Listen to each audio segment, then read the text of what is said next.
네, 반갑습니다. 자, 10월 8일 목요일 장중시황 전달해 드리도록 하겠습니다. 자, 지수가 일단은 예상했던 대로 갭상승은 나왔습니다. 전일 미국 증시가 강하게 상승했거든요. 그에 따른 기대치가 시장에 일단 반영이 좀 됐었는데, 상승 이후에 바로 쭈뼛쭈뼛하면서 밀리기 시작하더니 음봉이 제법 크게 나왔었죠. 장중에는 마이너스까지 진입하는 모습이 나타났는데, 자, 지금 현재는 일단 어느 정도 진정세는 보였습니다. 그래서 다시 한번 올라설 것인가에 대한 기대치가 나오고 있는 상황이긴 합니다만은, 아직까지는 좀 불안정한 그런 형태의 흐름이 만들어지고 있다, 이렇게 보시면 되겠죠. 자, 일단은 이 상승 이후에 나타나는 음봉, 도대체 어떤 의미를 가지고 있는지 우리가 차트를 통해서 한번 알아볼 거고요. 자, 오늘 시장 수급 동향은요, 외국인 혼자서 매수를 해주고 있는 동향입니다. 근데 연기금 쪽에서 일단 순매수가 들어오고 있지만은, 금융투자 쪽에서 워낙 매도가 많이 나오고 있기 때문에, 그 부분이 이제 부담스럽게 작용하고 있다 보시면 되겠고요. 외국인들이 일단은 매도를 많이 확장하지만 않는다면, 주가가 크게 밀릴 일은 없습니다. 그래서, 외국인들 수급 동향, 오늘도 오후까지, 늦은마켓까지 좀 살펴봐야 되는 필요성이 있겠다, 이렇게 말씀을 드려볼 필요가 있겠고요. 자, 오늘 그런 의미에서 본다라면 매수는 오후 시점이 좀 적당하지 않겠느냐, 이렇게 볼 수 있습니다. 오후에 좀 늦은마켓 들어가서 시장에 대한 관점을 좀 보는 거죠. 그래서 시장이 더 밀릴 것인가, 아니면 지지를 받고 반등이 좀 나와줄 것인가, 거기에 대한 상황들을 보고 나서 매수하시면 대응하지 않을까 싶습니다. 일단 현재 시점 같은 경우가 나타났을 경우에 매수를 할 것인가 말 것인가, 이게 오후까지 계속 연결된다라면 저는 매수하는 쪽에 한 표를 던지고 싶어요. 그래서 뭐 추가 매수 같은 경우야 지금도 상관없겠습니다만, 신규 매수나 이런 것들, 이제 새롭게 자금을 투입해서 종목을 가져와야 되는 경우에서는 일단은 시간을 좀 두고 살펴보는 것이 유리하다, 이렇게 보셔야 되겠습니다. 현재 그렇게 본다면 봉합 종목군들은 크게 나쁘지 않죠? 네, 분위기가 일단은 뭐 오르고 내리고 하는 형태의 모습 좀 있긴 하지만은, 그래도 크게 나쁘게 형성되진 않을 거라 생각됩니다. 물론 아주 나쁘게 형성되면서 주가가 막 밀려버린다라면 거기에서 이제 리스크 관리를 좀 해야 될 필요성이 있겠습니다만, 그런 거 아니라면 보합 종목들은 대부분 다 홀딩하시면 된다, 이렇게 말씀드릴 수 있겠네요. 자, 차트 보면서 설명 들어갑니다. 자, 종합주가지수가 일단 상승, 그리고 나서 조금 오르는 듯 하다가 주가가 밀려버렸습니다. 자, 지금 분봉 체크를 한번 해보시게 되면은요, 상승 출발 이후에 주가가 계속 밀린 형태의 모습이 나타나고 있고요. 지금은 이제 지지가 될 것인가에 대한 부분들을 보여주고 있지만은, 아직까지는 불확실하죠. 오후에 밀릴 수 있는 상황입니다. 자, 상승을 하게 된다라면 좋겠지만, 상승을 하지 못한다라면, 네, 분위기가 이제 조금 더 냉각될 수 있는 상황이 되겠고요.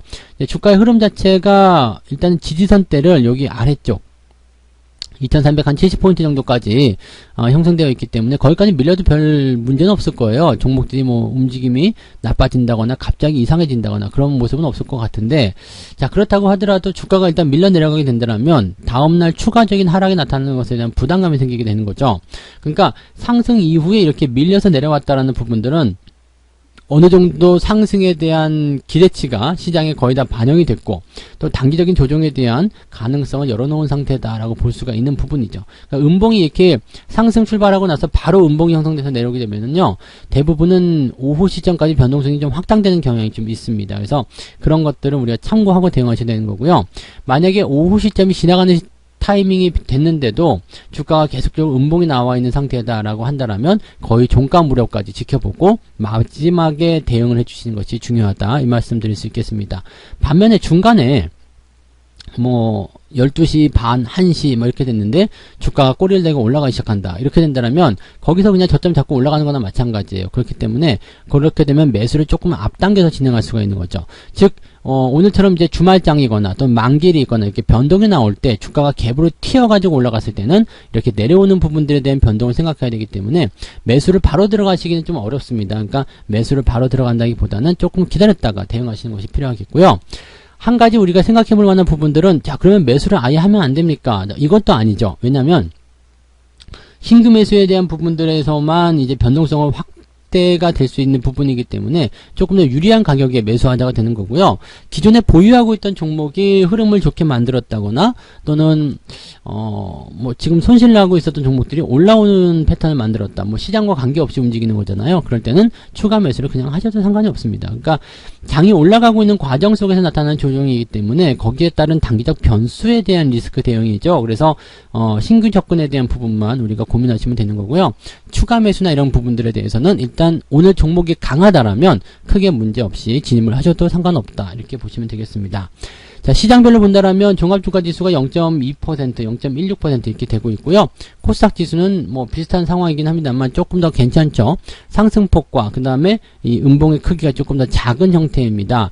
지지선이 가까이 있기 때문일 것이다라고 보시면 되겠고요. 일단 미국장에서 다우지수가 올라온 배경이 경기부양책에 대한 이슈란 말이에요. 그러니까 그런 기조들은 일단 대형주 쪽에 좀 쏠리는 그런 형태의 모습으로 갈 것이다. 이렇게 봐주시면 된다는 이야기입니다. 그러니까 지금은 중소형주 쪽도 분명히 움직임이 좋을 수도 있겠습니다만 대형주나 중소형주나 크게 차별 두지 않고 시장의 움직임들을 받아들이고 있다라고 생각하시는 게 맞을 것 같네요. 자, 수급동향 한번 살펴보죠. 외국인들 지금 현재 660억 순매수입니다. 뭐 장중에는 900억 넘게까지 순매수가 들어갔지만 지금은 살짝 떨어져 있는 상태입니다. 자, 떨어져 있다고 하더라도 뭐 전혀 불안하거나 그런 형태의 모습은 아니거든요. 일단은 어느 정도 유지가 되고 있는 모습이다. 이렇게만 보시면 되기 때문에 이렇게 매수 기조가 유지가 되고 있을 때는 주가의 방향성에 대해서 우리가 고민해 볼 필요는 있습니다. 그러니까 매수가 계속 들어오고 있는데 주가가 많이 하락할까? 이런 부분들은 거의 대답이 no거든요. 네, 절대 그럴 일이 없죠. 매수가 계속 들어오고 있는데 주가가 떨어진다. 그럴 일은 없습니다. 그러니까 외국인 매수가 버텨주고 있는 상황이라면 현재 특별하게 뭔가 이슈성이 만들어져가지고 변화가 생기지 않는 이상은 주가가 하락할 만한 이유는 없다라고 보셔야 됩니다. 거기다 연기금이 받아주고 있기 때문에 대형주 쪽의 지지선도 어느 정도 탄탄한 그런 흐름이다라고 보셔도 되는 거죠. 다만 이제 금융투자 같은 경우가 매도를 좀 확장하고 있는 모습인데 아침까지만 하더라도 잘 버티고 있었는데요. 이게 오후 들어서면서 쭉 밀리는 모습이죠. 금융투자 같은 경우는 어제 또 많이 샀기 때문에 상승적 베팅이 나오고 나서 음봉이 떨어질 때 거기에 대한 차익 실현이라든지 때리고 내려가는 그런 형태의 모습으로 많이 접근이 됐을 겁니다. 왜냐하면 금융투자는 거의 대부분이 단기성 포인트이기 때문이죠. 그래서 상승에 대한 어떤 목적 달성을 했다라면 또 그 방향이 계속 연속되지 않고 이렇게 음봉으로 떨어지고 있다라면 수익을 챙기기 위한 움직임을 분명히 보였을 것이다. 이렇게 봐주시면 되겠습니다. 그래서 오전 동안에 이제 매도가 다 쏟아지고 나서 오후까지 매도가 확장되지 않는다라면 이것 또한 긍정적인 모습이 될 수 있겠죠. 그래서 아침에 쏟아나온 물량들이 일단 오늘의 음봉을 만든 개념이다라고 판단하시면 되겠고요. 개인들 같은 경우는 뭐 지금 매도에 대한 구간이 확장이 되고 있었지만은 많이 줄여가지고요. 지금 보합 수준까지 올라와 있는 상태입니다. 자, 수급적인 동향만 살펴보게 된다라면 개인이든 외국인이든 기관이든지 간에 어느 한쪽으로 쏠리는 현상은 없습니다. 그렇기 때문에 일단 수급적인 측면에서는 관망해보자. 좀 더 지켜봐보자. 그런 형태로만 작용하고 있는 것이라고 보시면 되겠습니다. 그래서 수급 동향은 크게 의미는 없겠고요. 오늘 오후까지 살펴봐야 되는 부분들은 외국인들의 매도가 또 나올 것인가, 지금처럼 매수 기조가 계속 유지가 될 것인가, 그 부분만 체크하시면 되겠습니다. 자, 그러면 어떤 종목들 사고 팔았는지 한번 살펴보도록 하죠. 네, 기관들 같은 경우 한국전력, 오늘 한국전력 모습 괜찮더라고요. 모양새가 아직은 완벽하게 돌아선 모습은 아닙니다만 바닥을 계속 잡으려는 움직임을 보여주고 있기 때문에 이런 자리에서는 뭐 나쁘지 않게 판단하셔도 괜찮겠죠. 다만 장기적 추세에서의 돌림 패턴이 나타나야 되는데 그 흐름들이 나타나기에는 아직은 조금 멀리 있다라고 보셔야 됩니다. 그러니까 이 흐름에 대한 부분들이 현재에서는 큰 추세선 상에서 하향 추세를 계속해서 진행하고 있다고 보시면 되겠죠. 아직은 넘어갈 자리는 아닌 것 같고요. 대신에 삼각수렴이 나타나게 된다면 꼭지점 부근에서 반등을 하게 될 가능성이 높습니다. 거의 다 왔다고 볼 수 있겠고요. 지금 한국전력 같은 경우는 조금은 관심을 가져도 괜찮은 위치, 이렇게 판단하셔도 되겠습니다. 자, 이제 삼성전자 우선주, 뭐 본주하고 우선주하고 비슷하게 움직이고 있기 때문에 뭐 크게 말씀 안 드려도 되겠죠. 우선주나 본주나 둘 다 네, 장기적 관점에서는 매수 관점 계속 유지가 되고 있다고 보시면 되겠죠.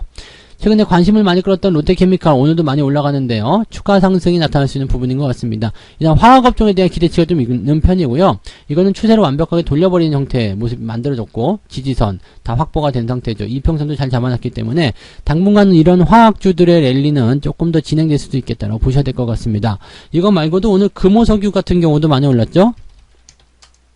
뭐 계속적으로 올라가고 있는 상황이긴 합니다만은 이런 포인트들이 지금 현재 만들어지고 있다고 생각하시면 되겠습니다. SK케미칼 역시도 마찬가지 오늘 강하게 상승하는 모습이 확인이 되고 있습니다.